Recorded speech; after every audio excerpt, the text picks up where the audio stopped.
बहुत सारे आपकी स्क्रीन पर दिखाई दे रहे हैं घरेलू एवं पारिवारिक ठहराव, सामाजिक ठहराव, राजनैतिक, व्यापारिक ठहराव, जिनका उद्देश्य वैधानिक संबंध स्थापित करना ही नहीं है। शुरू से ही जानते हैं कि हमें वैधानिक संबंध स्थापित नहीं करना, अनुबंध करने की क्षमता नहीं रखने वाले व्यक्तियों का ठहराव, स्वतंत्र सहमति के अभाव में किए गए ठहराव, बिना प्रतिफल के ठहराव, ये बहुत सारी ऐसी कैटेगरी है जो कि केवल ठहराव से रिलेटेड है।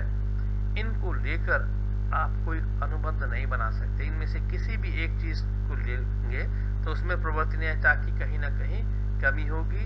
कुछ ऐसे भी हैं जैसे कि विवाह में रुकावट डालने के ठहराव है, व्यापार में रुकावट डालने के ठहराव है, बाजी के ठहराव, अनिश्चित ठहराव, ये सारे के सारे वो ठहराव हैं जो स्पष्ट रूप से व्यर्थ घोषित की कैटेगरी के अंतर्गत शामिल किए जाते हैं। तो ये सारे के सारे वो ठहराव हैं जिन ठहरावों को प्रवर्तनीय नहीं कराया जा सकता, जिसके कारण से उसमें एक कमी रह जाती है और वो ठहराव ही रहते हैं, अनुबंध नहीं बन पाते।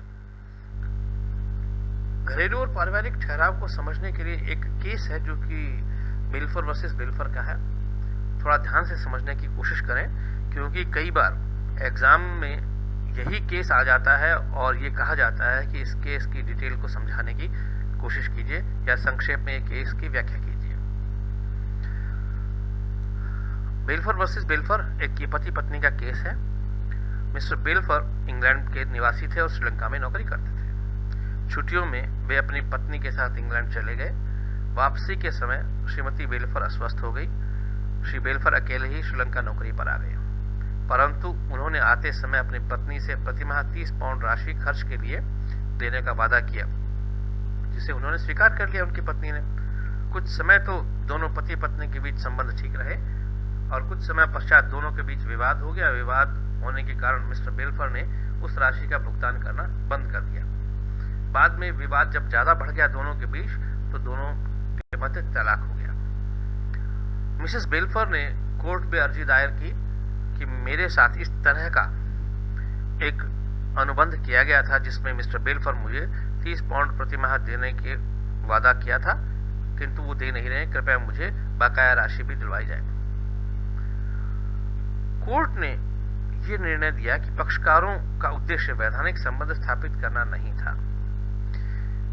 दोनों ने जब प्रस्ताव व स्वीकृति की, जब श्री बेल्फोर ने अपनी पत्नी को 30 पाउंड प्रतिमाह देने का वादा किया, उस समय दोनों के ही दिमाग में ये बात नहीं थी कि अगर मैंने नहीं दिया तो ये मुझ पर केस करेंगी, या उनकी पत्नी के दिमाग में भी ये बात नहीं थी कि अगर इन्होंने नहीं दिया तो मैं इनके ऊपर केस दायर कर दूंगी।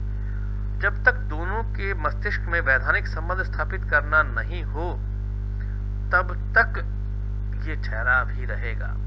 एक वैध अनुबंध के आवश्यक लक्षण की कमी थी, क्योंकि एक पारिवारिक ठहराव है। परिवार के सदस्य जब आपस में प्रस्ताव व स्वीकृति करते हैं तो कभी भी उनके मस्तिष्क में ये बात नहीं होती है कि हम वैधानिक तौर पर एक दूसरे के साथ में प्रस्ताव व स्वीकृति कर रहे हैं, और दोनों में से अगर किसी एक ने भी कार्य पूरा नहीं किया तो उसके विरुद्ध कानूनी कार्रवाई करेंगे। जब ऐसा नहीं सोचा जाता है परिवार के सदस्यों के बीच, तो कोर्ट ने यही निर्णय दिया कि दोनों के मध्य वैध अनुबंध का एक आवश्यक लक्षण मिसिंग है, नहीं है, जिस कारण से ये प्रस्ताव और स्वीकृति ठहराव तक तो जाती है लेकिन अनुबंध नहीं बनता और मिस्टर बेल्फोर ये पैसा देने के लिए बाध्य नहीं है।